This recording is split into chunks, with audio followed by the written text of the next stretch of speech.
الحمد للہ رب العالمین والصلاة والسلام علی سید الانبیاء والمرسلین اما بعد فاعوذ باللہ من الشیطان الرجیم بسم اللہ الرحمن الرحیم الصلاة والسلام علیک یا رسول اللہ وعلی آلک واصحابک یا حبیب اللہ الصلاة والسلام علیک یا نبی اللہ وعلى آلک واصحابک یا نور اللہ۔ آج اللہ تعالیٰ کے فضل و احسان سے ہم سورہ یاسین شریف کا مکمل ترجمہ کنز الایمان اور اس کے ساتھ تفسیر خزائن العرفان ملا کر پڑھیں گے۔ آپ بغور سماعت کیجئے، انشاءاللہ تعالی وہ سورہ یاسین جس کے بے شمار فضائل و برکات ہیں، آپ اکثر تلاوت بھی فرماتے ہیں۔ اس کا مطلب کیا ہے، اس کی تفسیر کیا ہے، آج کے کلپ میں انشاءاللہ تعالی جی آپ کو سیکھنے اور سمجھنے کا موقع ملے گا۔ خوب بار بار اس کو سنیے اور دوسرے لوگوں کے ساتھ زیادہ سے زیادہ شیئر بھی کیجئے۔ سورہ یاسین مکیہ ہے، اس میں 83 آیتیں اور 5 رکوع ہیں۔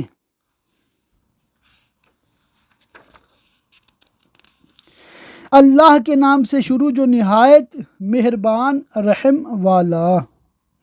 سورہ یاسین مکیہ ہے، اس میں 5 رکوع، 83 آیتیں، 729 کلمے، 3000 حروف ہیں۔ ترمذی کی حدیث شریف میں ہے کہ ہر چیز کے لیے قلب ہے اور قرآن کا قلب یاسین ہے، اور جس نے یاسین پڑھی اللہ تعالیٰ اس کے لیے 10 بار قرآن پڑھنے کا ثواب لکھتا ہے۔ یہ حدیث غریب ہے اور اس کی اسناد میں ایک راوی مجہول ہے۔ ابو داؤد کی حدیث میں ہے، سید عالم صلی اللہ تعالی علیہ وسلم نے فرمایا، اپنے اموات پر یاسین پڑھو، اسی لیے قریب موت حالت نزا میں مرنے والوں کے پاس یاسین پڑھی جاتی ہے۔ حکمت والے قرآن کی قسم، بے شک تم اے سید انبیاء محمد مصطفیٰ صلی اللہ تعالی علیہ وسلم سیدھی راہ پر بھیجے گئے ہو جو منزل مقصود کو پہنچانے والی ہے۔ یہ راہ توحید و ہدایت کی راہ ہے، یہ راہ توحید و ہدایت کی راہ ہے۔ تمام انبیاء علیہ السلام اسی راہ پر رہے ہیں۔ اس آیت میں کفار کا رد ہے جو حضور سید عالم صلی اللہ تعالی علیہ وسلم سے کہتے تھے، لست مرسلا، تم رسول نہیں ہو۔ اس کے بعد قرآن کریم کی نسبت ارشاد فرمایا، عزت والے مہربان کا اتارا ہوا تاکہ تم اس قوم کو ڈر سناؤ جس کے باپ دادا نہ ڈرائے گئے، یعنی ان کے پاس کوئی نبی نہ پہنچے، اور قوم قریش کا یہی حال ہے کہ سید عالم صلی اللہ تعالی علیہ وسلم سے پہلے ان میں کوئی رسول نہیں آیا، تو وہ بے خبر ہیں۔ بے شک ان میں اکثر پر بات ثابت ہو چکی ہے، یعنی حکم الہی و قضائے ازلی ان کے عذاب پر جاری ہو چکی ہے، اور اللہ تعالیٰ کا ارشاد، لَأَمْلَأَنَّ جَهَنَّمَ مِنَ الْجِنَّةِ وَالنَّاسِ أَجْمَعِينَ ان کے حق میں ثابت ہو چکا ہے، اور عذاب کا ان کے لیے مقرر ہو جانا اس سبب سے ہے کہ وہ کفر و انکار پر اپنے اختیار سے مصر رہنے والے ہیں، تو وہ ایمان نہ لائیں گے۔ اس کے بعد ان کے کفر میں پختہ ہونے کی ایک تمثیل ارشاد فرمائی، ہم نے ان کی گردنوں میں توق کر دیے ہے کہ وہ ٹھوڑیوں تک ہیں، تو یہ اب اوپر کو منہ اٹھائے رہ گئے۔ یہ تمثیل ہے ان کے کفر میں ایسے راسخ ہونے کی کہ آیات و نظر، پند و ہدایت کسی سے وہ منتفع نہیں ہو سکتی، جیسے کہ وہ شخص جن کی گردنوں میں غل کی قسم کا توق پڑا ہو جو ٹھوڑی تک پہنچتا ہے اور اس کی وجہ سے وہ سر نہیں جھکا سکتے، یہی حال ان کا ہے کہ کسی طرح ان کو حق کی طرف التفات نہیں ہوتا اور اس کے حضور سر نہیں جھکاتے، اور بعض مفسرین نے فرمایا کہ یہ ان کی حقیقت حال ہے۔ جہنم میں انہیں اسی طرح کا عذاب کیا جائے گا، جیسا کہ دوسری آیت میں اللہ تعالیٰ نے ارشاد فرمایا اِذِ الْأَغْلَالُ فِي أَعْنَاقِهِمْ۔ شان نزول، یہ آیت ابو جہل اور اس کے دو مخزومی دوستوں کے حق میں نازل ہوئی۔ ابو جہل نے قسم کھائی کہ اگر وہ سیدی عالم محمد مصطفیٰ صلی اللہ تعالی علیہ وسلم کو نماز پڑھتے دیکھے گا تو پتھر سے سر کچل ڈالے گا۔ جب اس نے حضور کو نماز پڑھتے دیکھا تو وہ اسی ارادہ فاسدہ سے ایک بھاری پتھر لے کر آیا۔ جب اس پتھر کو اٹھایا تو اس کے ہاتھ گردن میں چپکے رہ گئے اور پتھر ہاتھ کو لپٹ گیا۔ یہ حال دیکھ کر اپنے دوستوں کی طرف واپس ہوا اور ان سے واقعہ بیان کیا تو اس کے دوست ولید بن مغیرہ نے کہا کہ یہ کام میں کروں گا اور میں ان کا سر کچل کر ہی آؤں گا۔ چنانچہ وہ پتھر لے کر آیا۔ حضور صلی اللہ تعالی علیہ وسلم ابھی نماز ہی پڑھ رہے تھے۔ جب یہ قریب پہنچا تو اللہ تعالیٰ نے اس کی بینائی سلب کر لی۔ حضور کی آواز سنتا تھا، آنکھوں سے نہیں دیکھ سکتا تھا۔ یہ بھی پریشان ہو کر اپنے یاروں کی طرف لوٹا، وہ بھی نظر نہ آئے۔ انہوں نے ہی اسے پکارا اور اس سے کہا تو نے کیا کیا؟ کہنے لگا کہ میں نے ان کی آواز تو سنی مگر وہ مجھے نظر ہی نہیں آئے۔ اب ابو جہل کے تیسرے دوست نے دعویٰ کیا کہ وہ اس کام کو انجام دے گا اور بڑے دعوے کے ساتھ وہ حضور صلی اللہ تعالی علیہ وسلم کی طرف چلا تھا کہ الٹے پاؤں ایسا بدحواس ہو کر بھاگا کہ اوندھے منہ گر گیا۔ اس کے دوستوں نے حال پوچھا تو کہنے لگا کہ میرا حال بہت سخت ہے، میں نے ایک بہت بڑا سانڈ دیکھا جو میرے اور حضور صلی اللہ تعالی علیہ وسلم کے درمیان حائل ہو گیا۔ لات و عزیٰ کی قسم اگر میں ذرا بھی آگے بڑھتا تو وہ مجھے کھا ہی جاتا۔ اس پر یہ آیت نازل ہوئی۔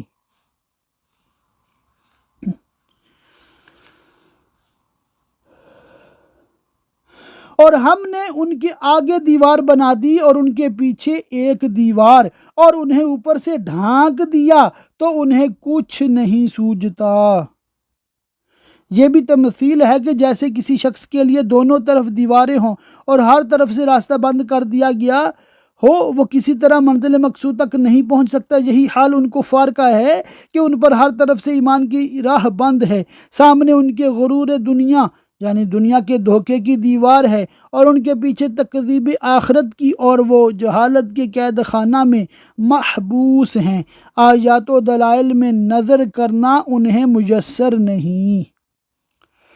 اور انہیں ایک سا ہے تم انہیں ڈراؤ یا نہ ڈراؤ، وہ ایمان لانے کے نہیں۔ تم تو اسی کو ڈر سناتے ہو، یعنی آپ کے ڈر سنانے اور خوف دلانے سے وہی نفع اٹھاتا ہے جو نصیحت پر چلے اور رحمان سے بے دیکھے ڈرے، تو اسے بخشش اور عزت کے ثواب کی بشارت دو، یعنی جنت کی۔ بے شک ہم مردوں کو جلائیں یعنی زندہ کریں گے، اور ہم لکھ رہے ہیں جو انہوں نے آگے بھیجا، یعنی دنیا کی زندگانی میں جو نیکی یا بدی کی تاکہ اس پر جزا دی جائے، اور جو نشانیاں پیچھے چھوڑ گئے یعنی آپ کے ڈر سنانے، اور جو نشانیاں پیچھے چھوڑ گئے اس کی تفسیر ہے یعنی اور ہم ان کی وہ نشانیاں وہ طریقے بھی لکھتے ہیں جو وہ اپنے بعد چھوڑ گئے،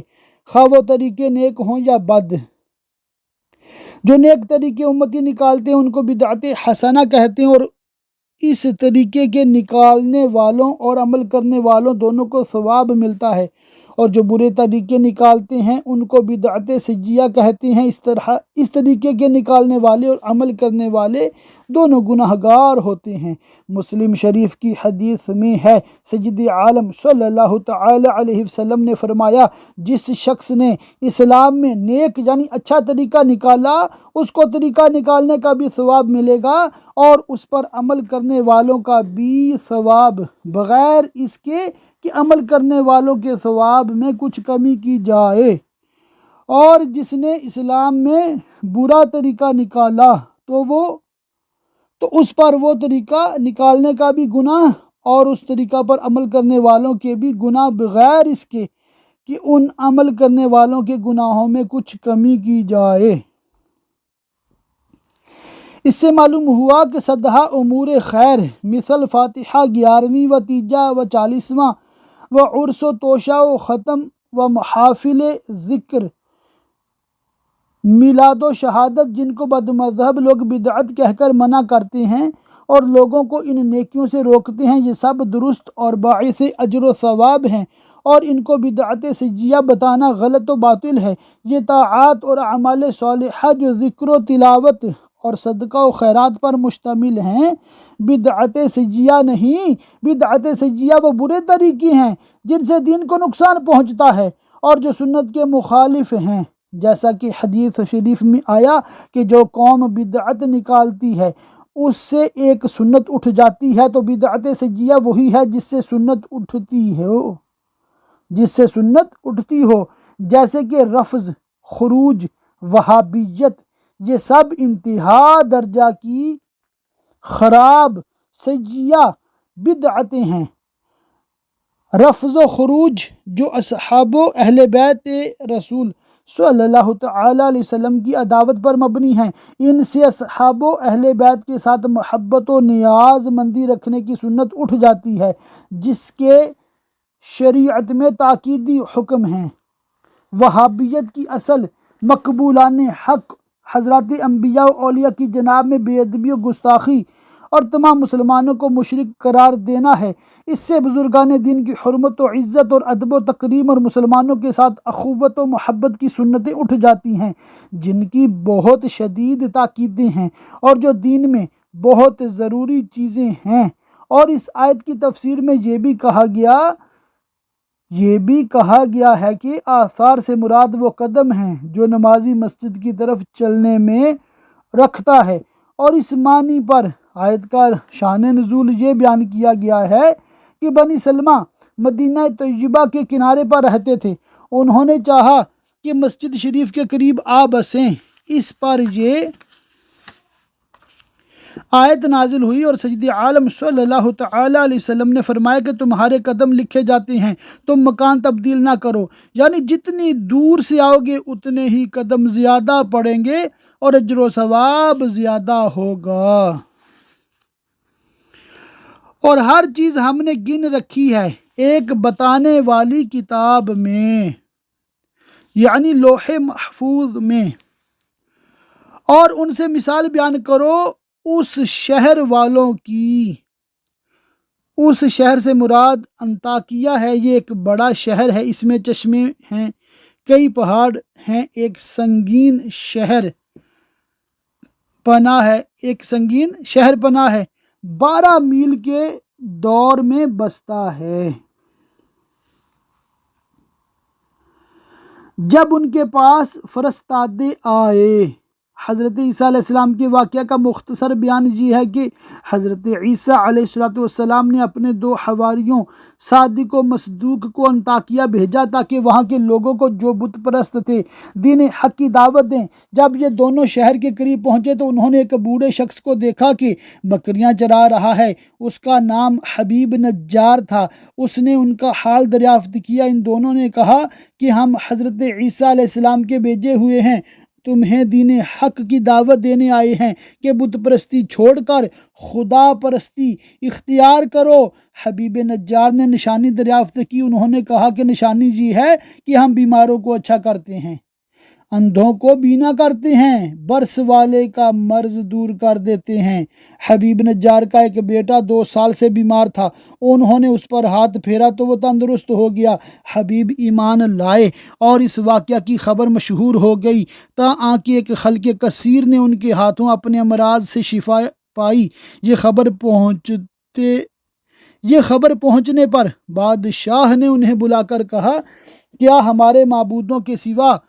اور کوئی معبود بھی ہے؟ ان دونوں نے کہا، ہاں، وہی جس نے تجھے اور تیرے معبودوں کو پیدا کیا۔ پھر لوگ ان کے درپے ہوئے اور انہیں مارا اور یہ دونوں قید کر لیے گئے۔ پھر حضرت عیسیٰ علیہ السلام نے شمعون کو بھیجا، وہ اجنبی بن کر شہر میں داخل ہوئے اور بادشاہ کے مصاحبین و مقربین سے رسم و راہ پیدا کر کے بادشاہ تک پہنچے اور اس پر اپنا اثر پیدا کر لیا۔ جب دیکھا کہ بادشاہ ان سے خوب مانوس ہو گیا ہے تو ایک روز بادشاہ سے ذکر کیا کہ 2 آدمی جو قید کیے گئے ہیں، کیا ان کی بات سنی گئی تھی؟ وہ کیا کہتے تھے؟ بادشاہ نے کہا کہ نہیں۔ جب انہوں نے نئے دین کا نام لیا فوراً ہی مجھے غصہ آ گیا۔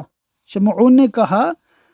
کہ اگر بادشاہ کی رائے ہو تو انہیں بلایا جائے، دیکھیں ان کے پاس کیا ہے۔ چنانچہ وہ دونوں بلائے گئے۔ شمعون نے ان سے دریافت کیا تمہیں کس نے بھیجا؟ انہوں نے کہا کہ اس اللہ نے جس نے ہر چیز کو پیدا کیا اور ہر جاندار کو روزی دی اور جس کا کوئی شریک نہیں۔ شمعون نے کہا کہ اس کی مختصر صفت بیان کرو۔ انہوں نے کہا وہ جو چاہتا ہے کرتا ہے، جو چاہتا ہے حکم دیتا ہے۔ شمعون نے کہا تمہاری نشانی کیا ہے؟ انہوں نے کہا جو بادشاہ چاہے۔ تو بادشاہ نے ایک اندھے لڑکے کو بلایا، انہوں نے دعا کی، وہ فوراً بینا ہو گیا۔ شمعون نے بادشاہ سے کہا کہ اب مناسب یہ ہے کہ تو اپنے معبودوں سے کہہ کہ وہ بھی ایسا ہی کر کے دکھائیں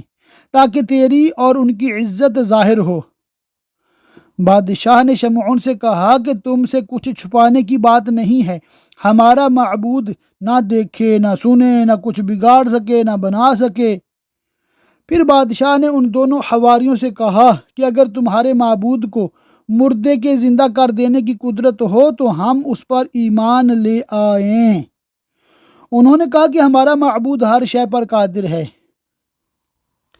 بادشاہ نے ایک دہقان یعنی دیہاتی کے لڑکے کو منگایا جس کو مرے ہوئے 7 دن ہو گئے تھے اور جسم خراب ہو چکا تھا، بدبو پھیل رہی تھی۔ ان کی دعا سے اللہ تعالیٰ نے اس کو زندہ کیا اور وہ اٹھ کھڑا ہوا اور کہنے لگا کہ میں مشرک مرا تھا، مجھ کو جہنم کی 7 وادیوں میں داخل کیا گیا۔ میں تمہیں آگاہ کرتا ہوں کہ جس دین پر تم ہو بہت نقصان دہ ہے، ایمان لاؤ۔ اور کہنے لگا کہ آسمان کے دروازے کھلے اور ایک حسین جوان مجھے نظر آیا جو ان تینوں شخصوں کی سفارش کرتا ہے۔ بادشاہ نے کہا کون 3؟ اس نے کہا ایک شمعون اور 2 یہ۔ بادشاہ کو تعجب ہوا۔ جب شمعون نے دیکھا کہ اس کی بات بادشاہ پر اثر کر گئی تو اس نے بادشاہ کو نصیحت کی، وہ ایمان لایا اور اس کی قوم کے کچھ لوگ ایمان لائے اور کچھ ایمان نہ لائے اور عذاب الہی سے ہلاک کیے گئے۔ جب ہم نے ان کی طرف 2 بھیجے، یعنی 2 حواری، وہب نے کہا کہ ان کے نام یوحنا اور بولس تھے، اور کعب کا قول ہے کہ صادق و مصدوق۔ پھر انہوں نے ان کو جٹلایا تو ہم نے تیسرے سے زور دیا، یعنی شمعون سے تقویت اور تائید پہنچائی۔ اب ان سب نے کہا، یعنی تینوں فرستادوں یعنی قاصدوں نے، کہ بے شک ہم تمہاری طرف بھیجے گئے ہیں۔ بولے تم تو نہیں مگر ہم جیسے آدمی، اور رحمان نے کچھ نہیں اتارا، تم نیرے جھوٹے ہو۔ وہ بولے ہمارا رب جانتا ہے کہ بے شک ضرور ہم تمہاری طرف بھیجے گئے ہیں،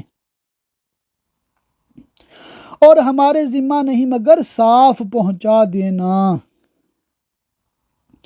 ادلہ واضحہ کے ساتھ، اور وہ اندھوں اور بیماروں کو اچھا کرنا اور مردوں کو زندہ کرنا ہے۔ بولے ہم تمہیں منحوس سمجھتے ہیں، جب سے تم آئے ہو بارش ہی نہیں ہوئی۔ بے شک تم اگر باز نہ آئے اپنے دین کی تبلیغ سے تو ضرور ہم تمہیں سنگسار کریں گے، بے شک ہمارے ہاتھوں تم پر دکھ کی مار پڑے گی۔ انہوں نے فرمایا تمہاری نحوست تو تمہارے ساتھ ہے، یعنی تمہارا کفر، کیا اس پر بدکتے ہو کہ تم سمجھائے گئے اور تمہیں اسلام کی دعوت دی گئی؟ بلکہ تم حد سے بڑھنے والے لوگ ہو ضلال و طغیان میں، اور یہی بڑی نحوست ہے۔ اور شہر کے پرلے کنارے سے ایک مرد ایک مرد دوڑتا آیا۔ حبیب نجار کی یہ گفتگو سن کر معذرت، اس کو میں دوبارہ پڑھتا ہوں۔ اور شہر کے پرلے کنارے سے ایک مرد دوڑتا آیا، یعنی حبیب نجار جو پہاڑ کے غار میں مصروف عبادت الہی تھا۔ جب اس نے سنا کہ قوم نے ان فرستادوں یعنی قاصدوں کی تکذیب کی، بولا اے میری قوم، بھیجے ہوں کی پیروی کرو، ایسوں کی پیروی کرو جو تم سے کچھ نیک یعنی اجر نہیں مانگتے اور وہ راہ پر ہیں۔ حبیب نجار کی یہ گفتگو سن کر قوم نے کہا کہ کیا تو ان کے دین پر ہے اور تو ان کے معبود پر ایمان لے آیا؟ اس کے جواب میں حبیب نجار نے کہا، اور مجھے کیا ہے کہ اس کی بندگی نہ کروں جس نے مجھے پیدا کیا اور اسی کی طرف تمہیں پلٹنا ہے، یعنی ابتدائے ہستی سے جس کی ہم پر نعمتیں ہیں اور آخر کار بھی اسی کی طرف رجوع کرنا ہے، اس مالک حقیقی کی عبادت نہ کرنا کیا مانی اور اس کی نسبت اعتراض کیسا؟ ہر شخص اپنے وجود پر نظر کر کے اس کے حق نعمت و احسان کو پہچان سکتا ہے۔ کیا اللہ کے سوا اور خدا ٹھہراؤں؟ یعنی کیا بتوں کو معبود بناؤں کہ اگر رحمان میرا کچھ برا چاہے تو ان کی سفارش میرے کچھ کام نہ آئے اور نہ وہ مجھے بچا سکیں؟ بے شک جب تو میں کھلی گمراہی میں ہوں۔ جب حبیب نجار نے اپنی قوم سے ایسا نصیحت آمیز کلام کیا تو وہ لوگ ان پر یکبارگی ٹوٹ پڑے اور ان پر پتھراؤ شروع کیا اور پاؤں سے کچلا یہاں تک کہ قتل کر ڈالا۔ کبران کی قبر ان کی انطاکیہ میں ہے۔ جب قوم نے ان پر حملہ شروع کیا تو انہوں نے حضرت عیسیٰ علیہ السلام کے فرستادوں سے بہت جلدی کر کے یہ کہا، مقرر یعنی یقیناً میں تمہارے رب پر ایمان لایا تو میری سنو، یعنی میرے ایمان کے شاہد رہو۔ جب وہ قتل ہو چکے تو بطریق اکرام اس سے فرمایا گیا کہ جنت میں داخل ہو۔ جب وہ جنت میں داخل ہوئے اور وہاں کی نعمتیں دیکھیں، کہا کسی طرح میری قوم جانتی جیسی میرے رب نے میری مغفرت کی اور مجھے عزت والوں میں کیا۔ حبیب نجار نے یہ تمنا کی کہ ان کی قوم کو معلوم ہو جائے کہ اللہ تعالیٰ نے حبیب کی مغفرت کی اور اکرام فرمایا تاکہ قوم کو مرسلین کے دین کی طرف رغبت ہو۔ جب حبیب قتل کر دیے گئے تو اللہ رب العزت کا اس قوم پر غضب ہوا اور ان کی عقوبت و سزا میں تاخیر نہ فرمائی گئی۔ حضرت جبریل کو حکم ہوا اور ان کی ایک ہی ہولناک آواز سے سب کے سب مر گئے۔ چنانچہ ارشاد فرمایا جاتا ہے، اور ہم نے اس کے بعد اس کی قوم پر آسمان سے کوئی لشکر نہ اتارا اس قوم کی ہلاکت کے لیے، اور نہ ہمیں وہاں کوئی لشکر اتارنا تھا، وہ تو بس ایک ہی چیخ تھی جبھی وہ بجھ کر رہ گئے، فنا ہو گئے جیسے آگ بجھ جاتی ہے۔ اور کہا گیا کہ ہائے افسوس ان بندوں پر اور ان کی مثل اور سب پر جو رسولوں کی تکذیب کر کے ہلاک ہوئے۔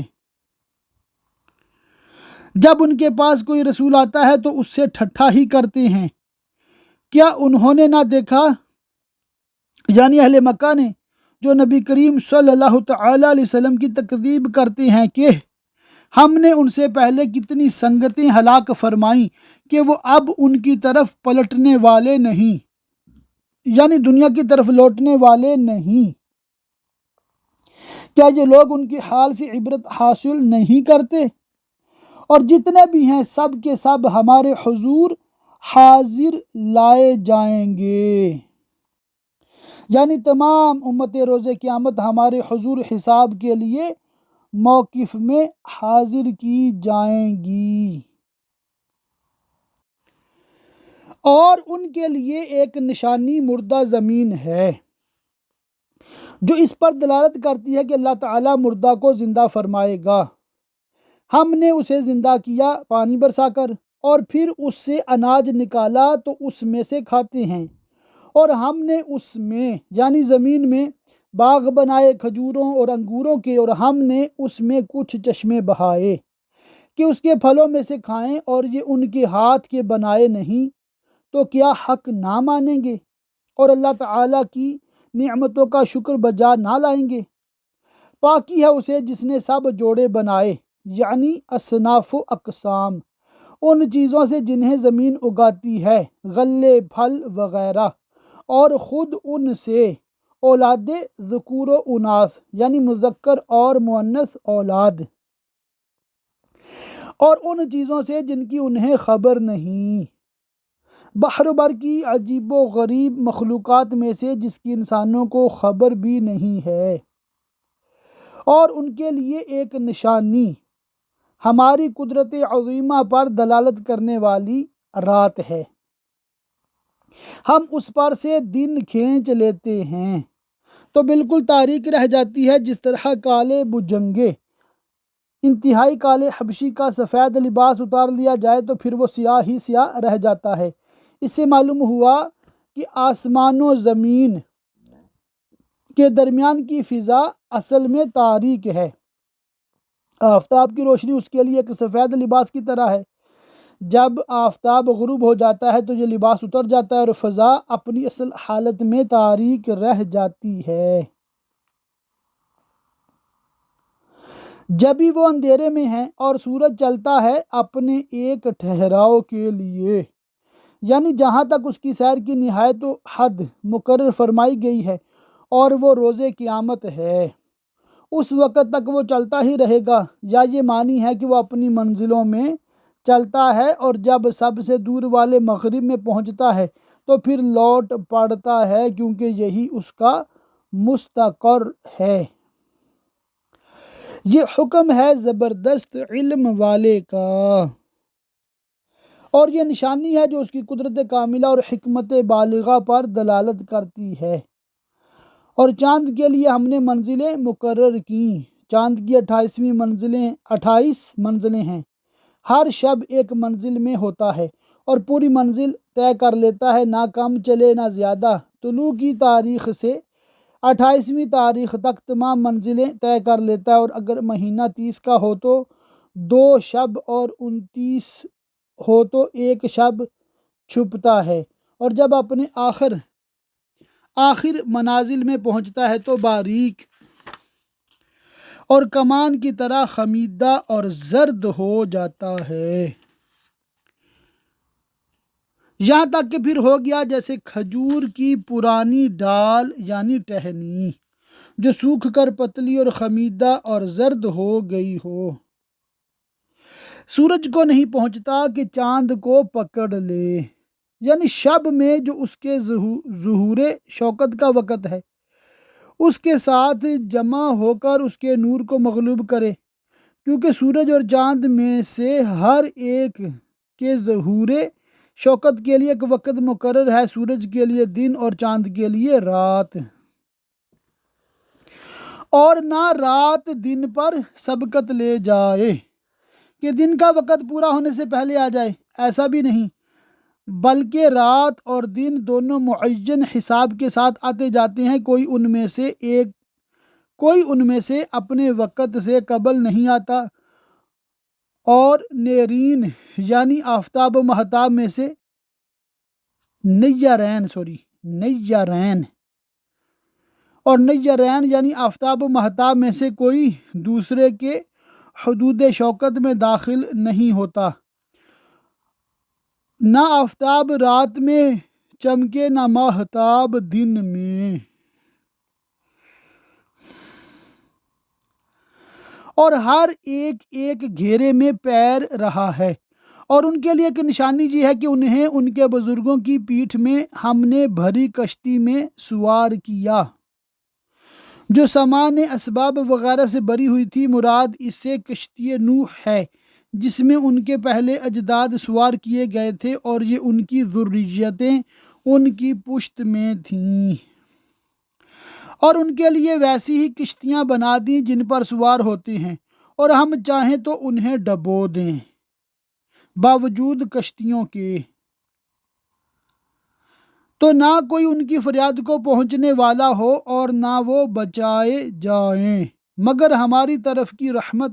اور ایک وقت تک برتنے دینا جو ان کی زندگانی کے لیے مقرر فرمایا ہے۔ اور جب ان سے فرمایا جاتا ہے ڈرو تم اس سے جو تمہارے سامنے ہے یعنی عذاب دنیا، اور جو تمہارے پیچھے آنے والا ہے یعنی عذاب آخرت، اس امید پر کہ تم پر مہر ہو تو منہ پھیر لیتے ہیں، اور جب کبھی ان کے رب کی نشانیوں سے کوئی نشانی ان کے پاس آتی ہے تو منہ ہی پھیر لیتے ہیں، یعنی ان کا دستور اور طریقہ کار ہی یہ ہے کہ وہ ہر آیت و موعظت سے اعراض و روگردانی کیا کرتے ہیں۔ اور جب ان سے فرمایا جائے اللہ کے دیے میں سے کچھ اس کی راہ میں خرچ کرو تو کافر مسلمانوں کے لیے کہتے ہیں کہ کیا ہم اسے کھلائیں جسے اللہ چاہتا تو کھلا دیتا۔ شان نزول، یہ آیت کفار قریش کی حق میں نازل ہوئی جن سے مسلمانوں نے کہا تھا کہ تم اپنے مالوں کا وہ حصہ مسکینوں پر خرچ کرو جو تم نے بزعم خود اللہ تعالیٰ کے لیے نکالا ہے۔ اس پر انہوں نے کہا کہ کیا ہم ان کو کھلائیں جنہیں اللہ تعالیٰ کھلانا چاہتا تو کھلا دیتا۔ مطلب یہ تھا کہ خدا ہی کو مسکینوں کا محتاج رکھنا منظور ہے تو انہیں کھانے کو دینا اس کی مشیت کے خلاف ہوگا۔ یہ بات انہوں نے بخیلی اور کنجوسی سے بطور تمسخر کے کہی تھی اور نہایت باطل تھی، کیونکہ دنیا دارالامتحان یعنی امتحان کی جگہ ہے۔ فقیری اور امیری دونوں آزمائشیں ہیں، فقیر کی آزمائش صبر سے اور غنی کی انفاق فی سبیل اللہ یعنی راہ خدا میں خرچ کرنے سے۔ حضرت ابن عباس رضی اللہ تعالی عنہما سے مروی ہے کہ مکہ مکرمہ میں زندیق لوگ تھے، جب ان سے کہا جاتا تھا کہ مسکینوں کو صدقہ دو تو کہتے تھے ہرگز نہیں، یہ کیسے ہو سکتا ہے کہ جس کو اللہ تعالیٰ محتاج کرے ہم کھلائیں؟ تم تو نہیں مگر کھلی گمراہی میں۔ اور کہتے ہیں کب آئے گا یہ وعدہ بعث و قیامت کا اگر تم سچے ہو اپنے دعوے میں۔ ان کا یہ خطاب نبی کریم صلی اللہ تعالیٰ علیہ وسلم اور آپ کے صحاب سے تھا۔ اللہ تعالیٰ ان کے حق میں فرماتا ہے راہ نہیں دیکھتے مگر ایک چیخ کی، یعنی سور کے پہلے نفخہ کی جو حضرت اسرافیل علیہ السلام پھونکیں گے کہ انہیں آ لے گی جب وہ دنیا کے جھگڑے میں پھنسے ہوں گے، خرید و فروخت میں اور کھانے پینے میں اور بازاروں اور مجلسوں میں دنیا کے کاموں میں کہ اچانک قیامت قائم ہو جائے گی۔ حدیث شریف میں ہے نبی کریم صلی اللہ تعالیٰ علیہ وسلم نے فرمایا کہ خریدار اور بائع کے درمیان کپڑا پھیلا ہوگا، نہ سودا تمام ہونے پائے گا نہ کپڑا لپٹ سکے گا کہ قیامت قائم ہو جائے گی، یعنی لوگ اپنے اپنے کاموں میں مشغول ہوں گے اور وہ کام ویسے ہی ناتمام رہ جائیں گے، نہ انہیں خود پورا کر سکیں گے نہ کسی دوسرے سے پورا کرنے کو کہہ سکیں گے، اور جو گھر سے باہر گئے ہیں وہ واپس نہ آ سکیں گے۔ چنانچہ ارشاد ہوتا ہے تو نہ وصیت کر سکیں گے اور نہ اپنے گھر پلٹ کر جائیں، وہیں مر جائیں گے اور قیامت فرصت و مہلت نہ دے گی۔ اور پھونکا جائے گا سور، دوسری مرتبہ یہ نفخہ ثانیہ ہے جو مردوں کے اٹھانے کے لیے ہوگا، اور ان دونوں نفخوں کے درمیان 40 سال کا فاصلہ ہوگا۔ جبھی وہ قبروں سے زندہ ہو کر اپنے رب کی طرف دوڑتے چلیں گے، کہیں گے ہائے ہماری خرابی، کس نے ہمیں سوتے سے جگا دیا۔ یہ مقولہ کفار کا ہوگا۔ حضرت ابن عباس رضی اللہ تعالیٰ عنہما نے فرمایا کہ وہ یہ بات اس لیے کہیں گے کہ اللہ تعالیٰ دونوں نفخوں کے درمیان ان سے عذاب اٹھا دے گا اور اتنا زمانہ وہ سوتے رہیں گے، اور نفخہ ثانیہ کے بعد جب اٹھائے جائیں گے اور احوال قیامت دیکھیں گے تو اس طرح چیخ اٹھیں گے۔ اور یہ بھی کہا گیا ہے کہ جب کفار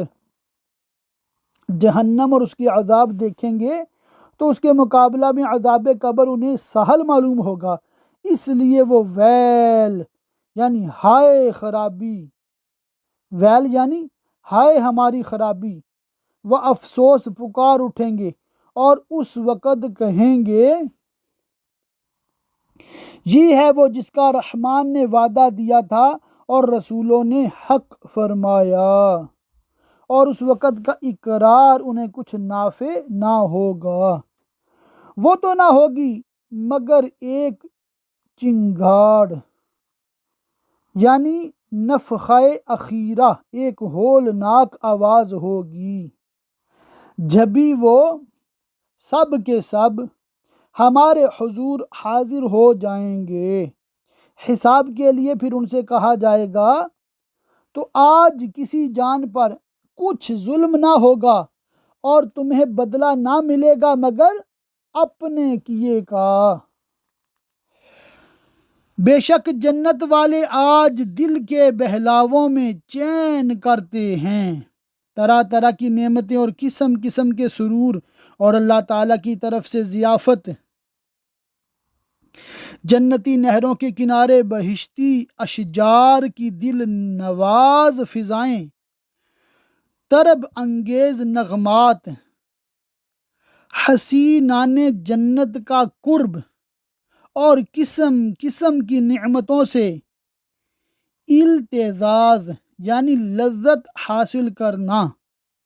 یہ ان کے شغل ہوں گے۔ وہ اور ان کی بیویاں سایوں میں ہیں، تختوں پر تکیہ لگائے، ان کے لیے اس میں میوہ ہے اور ان کے لیے اس میں جو مانگیں۔ ان پر سلام ہوگا مہربان رب کا فرمایا ہوا، یعنی اللہ عز و جل ان پر سلام فرمائے گا خواہ بواسطہ یا بے واسطہ، اور یہ سب سے بڑی اور پیاری مراد ہے۔ ملائکہ اہل جنت کے پاس ہر دروازے سے آ کر کہیں گے تم پر تمہارے رحمت والے رب کا سلام، اور آج الگ پھٹ جاؤ اے مجرمو۔ جس وقت مومن جنت کی طرف روانہ کیے جائیں گے اس وقت کفار سے کہا جائے گا کہ الگ پھٹ جاؤ، مومنین سے علیحدہ ہو جاؤ، اور ایک قول یہ بھی ہے کہ یہ حکم کفار کو ہوگا کہ الگ الگ جہنم میں اپنے اپنے مقام پر جائیں۔ اے اولاد آدم، کیا میں نے تم سے عہد نہ لیا تھا اپنے انبیاء کی معرفت، کہ شیطان کو نہ پوجنا، اس کی فرما برداری نہ کرنا، بے شک وہ تمہارا کھلا دشمن ہے، اور میری بندگی کرنا اور کسی کو عبادت میں میرا شریک نہ کرنا، یہ سیدھی راہ ہے، اور بے شک اس نے تم میں سے بہت سی خلقت کو بہکا دیا، تو کیا تمہیں عقل نہ تھی کہ تم اس کی عداوت اور گمراہ گری کو سمجھتے؟ اور جب وہ جہنم کے قریب پہنچیں گے تو ان سے کہا جائے گا یہ ہے وہ جہنم جس کا تم سے وعدہ تھا، آج اس میں جاؤ بدلہ اپنے کفر کا،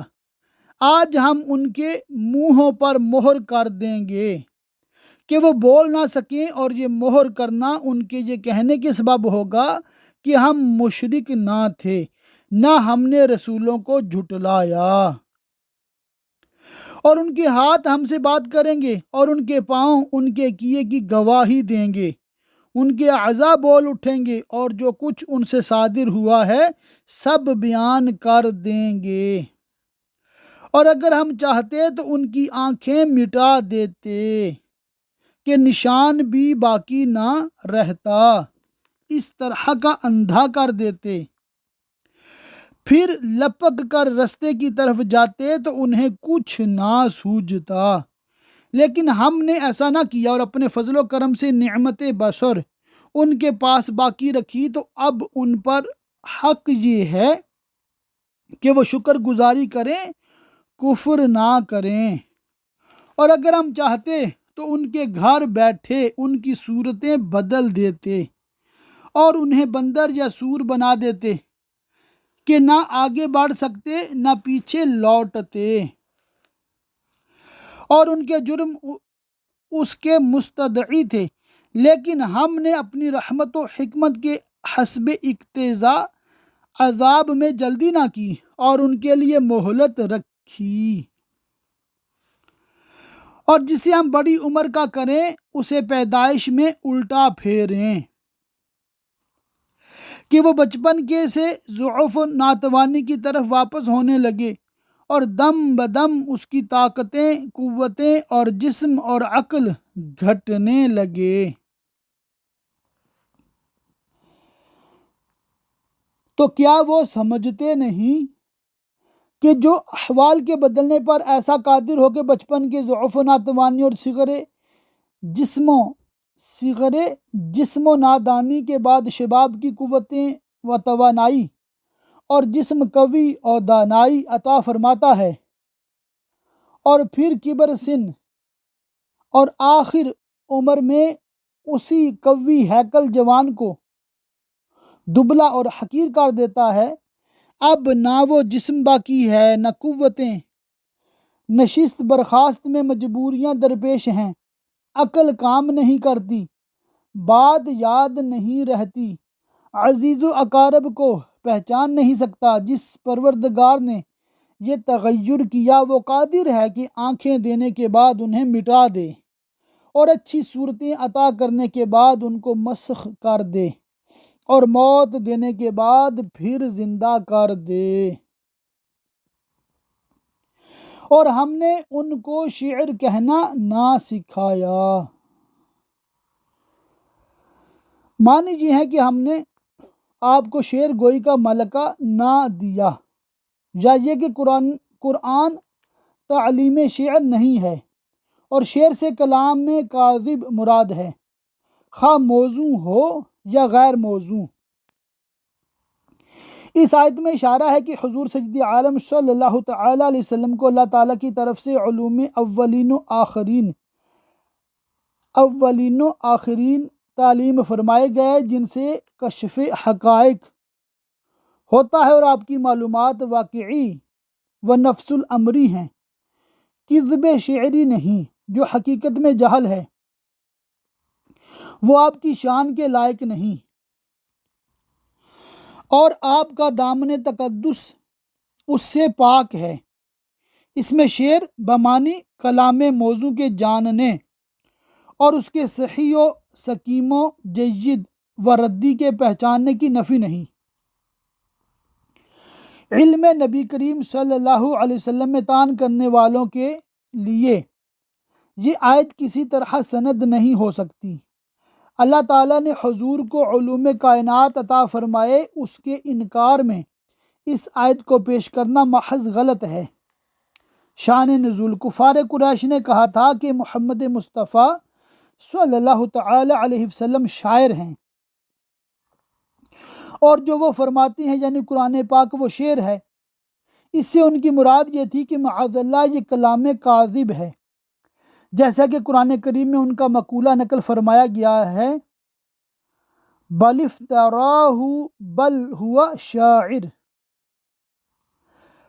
اسی کا اس آیت میں رد فرمایا گیا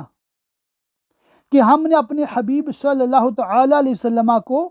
ایسی باطل گوئی کا ملکہ ہی نہیں دیا، اور یہ کتاب اشعار یعنی اکاذیب پر مشتمل نہیں۔ کفار قریش زبان سے ایسے بد ذوق اور نظم عروضی سے ایسے نا واقف نہ تھے کہ نثر کو نظم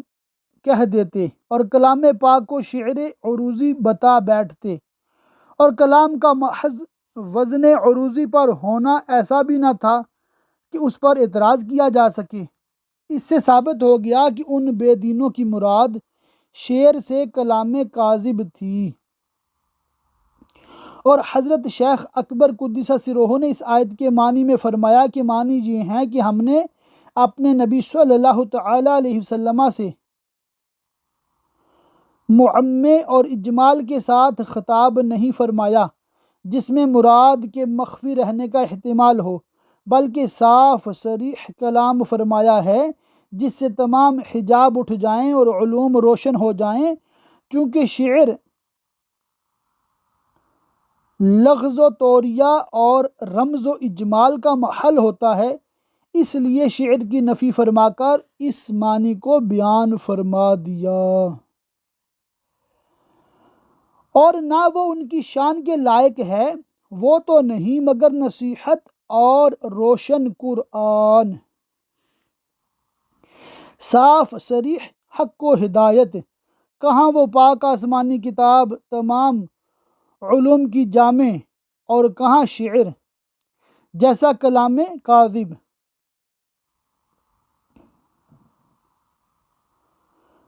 کہاں وہ پاک آسمانی کتاب تمام علوم کی جامع، اور کہاں شعر جیسا کلام کاذب، یعنی گھٹیا کو اعلیٰ سے کیا نسبت کہ اسے ڈرائے جو زندہ ہو، دل زندہ رکھتا ہو، کلام و خطاب کو سمجھے، اور یہ شان مؤمن کی ہے، اور کافروں پر بات ثابت ہو جائے، یعنی حجت عذاب قائم ہو جائے۔ اور کیا انہوں نے نہ دیکھا کہ ہم نے اپنے ہاتھ کے بنائے ہوئے چوپائے ان کے لیے پیدا کیے، تو یہ ان کے مالک ہیں، اور انہیں ان کے لیے نرم کر دیا، یعنی مسخر و زیر حکم کر دیا، تو کسی پر سوار ہوتے ہیں اور کسی کو کھاتے ہیں، اور ان کے لیے ان میں کئی طرح کے نفع اور فائدے ہیں کہ ان کی کھالوں، بالوں اور اون وغیرہ کام میں لاتے ہیں، اور پینے کی چیزیں ہیں، دودھ اور دودھ سے بننے والی چیزیں، دہی، میٹھا وغیرہ۔ تو کیا شکر نہ کریں گے اللہ تعالیٰ کی ان نعمتوں کا، اور انہوں نے اللہ کے سوا اور خدا ٹھہرا لیے، یعنی بتوں کو پوجنے لگے کہ شاید ان کی مدد ہو اور مصیبت کے وقت کام آئیں اور عذاب سے بچائیں، اور ایسا ممکن نہیں، وہ ان کی مدد نہیں کر سکتے، کیونکہ جماد بے جان، بے قدرت، بے شعور ہیں، اور وہ ان کے لشکر سب گرفتار حاضر آئیں گے، یعنی کافروں کے ساتھ ان کے بت بھی گرفتار کر کے حاضر کیے جائیں گے، اور سب جہنم میں داخل ہوں گے، بت بھی اور ان کے پجاری بھی۔ تو تم ان کی بات کا غم نہ کرو۔ یہ خطاب ہے سید عالم صلی اللہ تعالیٰ علیہ وسلم کو۔ اللہ تعالیٰ اپنے حبیب صلی اللہ تعالیٰ علیہ وآلہ وسلم کی تسلی فرماتا ہے کہ کفار کی تکذیب و انکار سے اور ان کی ایذاؤں اور جفاکاریوں سے آپ غمگین نہ ہوں، بے شک ہم جانتے ہیں جو وہ چھپاتے ہیں اور ظاہر کرتے ہیں،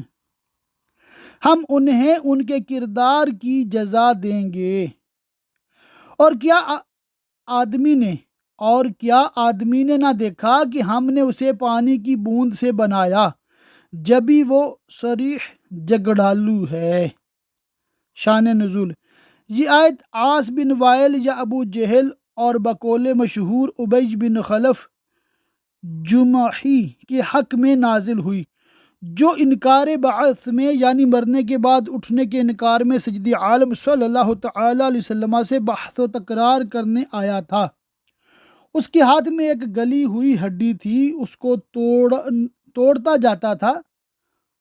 اور سید عالم صلی اللہ تعالیٰ علیہ وسلم سے کہتا جاتا تھا کہ کیا آپ کا خیال ہے کہ اس ہڈی کو گل جانے اور ریزہ ریزہ ہو جانے کے بعد بھی اللہ تعالیٰ زندہ کرے گا؟ حضور علیہ الصلوۃ والسلام نے فرمایا، ہاں، اور تجھے بھی مرنے کے بعد اٹھائے گا، اور جہنم میں داخل فرمائے گا۔ اس پر یہ آیت کریمہ نازل ہوئی اور اس کے جہل کا اظہار فرمایا گیا کہ گلی ہوئی ہڈی کا بکھرنے کے بعد اللہ تعالیٰ کی قدرت سے زندگی قبول کرنا اپنی نادانی سے ناممکن سمجھتا ہے۔ کتنا احمق ہے، اپنے آپ کو نہیں دیکھتا کہ ابتدا میں ایک گندا نطفہ تھا، گلی ہوئی ہڈی سے بھی حقیر تر۔ اللہ تعالیٰ کی قدرت کاملہ نے اس میں جان ڈالی، انسان بنایا، تو ایسا مغرور و متکبر انسان ہوا کہ اس کی قدرت ہی کا منکر ہو کر جھگڑنے آ گیا۔ اتنا نہیں دیکھتا کہ جو قادر برحق پانی کی بوند کو قوی اور توانا انسان بنا دیتا ہے، اس کی قدرت سے گلی ہوئی ہڈی کو دوبارہ زندگی بخش دینا کیا بعید ہے، اور اس کو ناممکن سمجھنا کتنی کھلی ہوئی جہالت ہے۔ اور ہمارے لیے کہاوت کہتا ہے، یعنی گلی ہوئی ہڈی کو ہاتھ سے مل کر مثل بناتا ہے کہ یہ تو ایسی بکھر گئی، کیسے زندہ ہوگی، اور اپنی پیدائش بھول گیا کہ قطرہ منی سے پیدا کیا گیا ہے۔ بولا ایسا کون ہے کہ ہڈیوں کو زندہ کرے جب وہ بالکل گل گئیں؟ تم فرماؤ انہیں وہ زندہ کرے گا جس نے پہلی بار انہیں بنایا، اور اسے ہر پیدائش کا علم ہے، پہلی کا بھی اور موت کے بعد والی کا بھی، جس نے تمہارے لیے ہرے پیڑ میں سے آگ پیدا کی جبھی تم اس سے سلگاتے ہو۔ عرب کے 2 درخت ہوتے ہیں جو وہاں کے جنگلوں میں کثرت سے پائے جاتے ہیں، ایک کا نام مرخ ہے، دوسرے کا عفار۔ ان کی خاصیت یہ ہے کہ جب ان کی سبز شاخیں کاٹ کر ایک دوسرے پر رگڑی جائیں تو ان سے آگ نکلتی ہے، باوجود کہ وہ اتنی تار ہوتی ہیں کہ ان سے پانی ٹپکتا ہوتا ہے۔ اس میں قدرت کی کیسی عجیب و غریب نشانی ہے کہ آگ اور پانی دونوں ایک دوسرے کی ضد ہر ایک جگہ ایک لکڑی میں موجود، نہ پانی آگ کو بجھائے نہ آگ لکڑی کو جلائے۔ جس قادر مطلق کی یہ حکمت ہے، وہ اگر ایک بدن پر موت کے بعد زندگی وارد کرے تو اس کی قدرت سے کیا عجیب، اور اس کو ناممکن کہنا آثار قدرت دیکھ کر جاہلانہ و معاندانہ انکار کرنا ہے۔ اور کیا وہ جس نے آسمان اور زمین بنائے ان جیسے اور نہیں بنا سکتا، یا انہی کو بعد موت زندہ نہیں کر سکتا؟ کیوں نہیں؟ بے شک وہ اس پر قادر ہے، اور وہی ہے بڑا پیدا کرنے والا، سب کچھ جانتا۔ اس کا کام تو یہی ہے کہ جب کسی چیز کو چاہے کہ پیدا کرے تو اس سے فرمائے ہو جا، وہ فوراً ہو جاتی ہے، یعنی مخلوقات کا وجود اس کے حکم کے تابع ہے۔ تو پاکی ہے اسے جس کے ہاتھ ہر چیز کا قبضہ ہے، اور اسی کی طرف پھیرے جاؤ گے آخرت میں۔ اللہ پاک کی بارگاہ میں دعا ہے کہ اللہ پاک ہمیں خوب قرآن پاک کو سمجھنے، سیکھنے، یاد رکھنے، عمل کرنے اور دوسروں تک پہنچاتے رہنے کی توفیق رفیق و رحمت فرمائے۔ آمین بجاہ النبی الامین وصلی اللہ تعالی علیہ وآلہ وصحبہ وبارک وسلم۔